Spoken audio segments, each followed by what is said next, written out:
a single degree Celsius. That's all it takes to shift the optimal tire pressure in a Formula One car by 2 full bar, and with it, the difference between a pole position lap and a spin into the gravel. Engineers work in margins so thin that 2 psi either side of the window separates championship performance from disaster. But here's the thing. That same principle is happening on your road car right now, in the tires keeping you alive on every corner.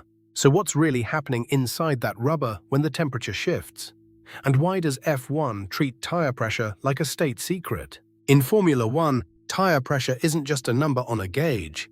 It's the gateway between victory and the barrier. When ambient temperature swings even 1 degree, teams face a cascading problem.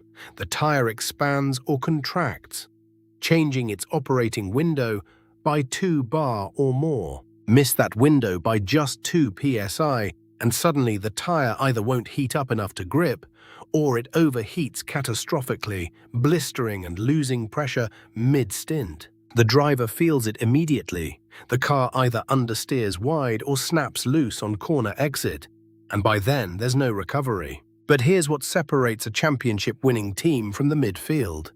Their engineers know their tires better than anyone, and they're continuously reading the track like a weather forecast, adjusting pressure in real time. A tenth of a second gained or lost on a qualifying lap often comes down to an engineer making the call to raise pressure by 1 bar while everyone else is still guessing. That's where tire pressure transcends physics and becomes pure strategy, and why the FIA, the teams, and the tire manufacturers all treat these numbers as if they hold the keys to the kingdom. So let's break down exactly what's happening inside that rubber when temperature shifts.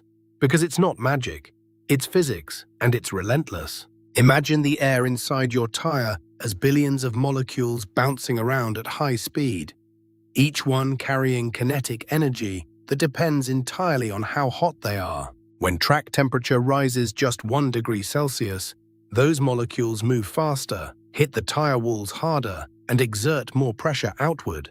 That's your 2-bar swing right there, baked into the chemistry of gas itself. Now picture the tire compound. It's a complex soup of rubber, carbon black, and oils, engineered to reach its sweet spot at a very specific temperature window, usually between 80 and 120 degrees Celsius. In that window, the rubber is supple enough to conform to the asphalt's microscopic peaks and valleys, creating grip through friction and mechanical interlocking. But run the tire cold, under-pressurized because you guessed wrong on that morning chill, and the rubber stays sluggish, never reaching that adhesive sweet spot, so the tire slides instead of bites. Over-pressurize it because the sun's come out, and you've shrunk the contact patch. Less rubber touching tarmac means fewer grip points, and the tire runs on a knife edge, prone to sudden puncture or blistering. Here's the cruel part. The pressure inside the tire changes faster than the rubber temperature itself, so an engineer might see pressure rise on their gauge and think they're good, when really the tire compound is still cold and useless. They're reading different timescales. The air responds in minutes, the rubber takes longer. And if you get those out of sync, you've built a car that handles beautifully in the garage but turns into a handful the moment it rolls onto a warm track. That's why championship teams don't just set pressure and forget it.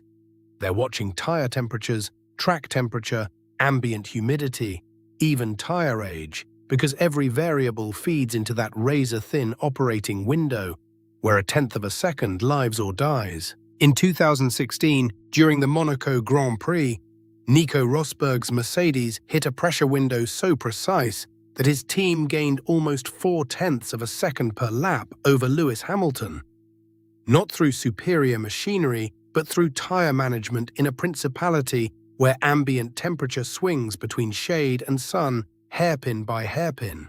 Rosberg's engineers had read the afternoon forecast, anticipated the thermal climb on the asphalt, and set his pressures a touch lower than conventional wisdom suggested, because they knew the tire would rise into that sweet spot halfway through the stint while others were already blistering or sliding. That Monaco masterclass wasn't luck.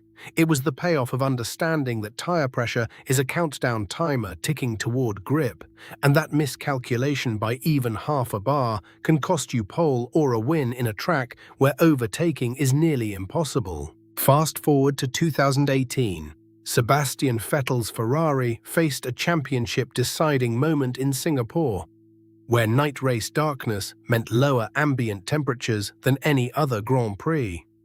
But brake heat and circuit temperature soared regardless. Ferrari misjudged the pressure strategy, setting the car too soft for cool air conditions, expecting the tire to climb into the window as usual.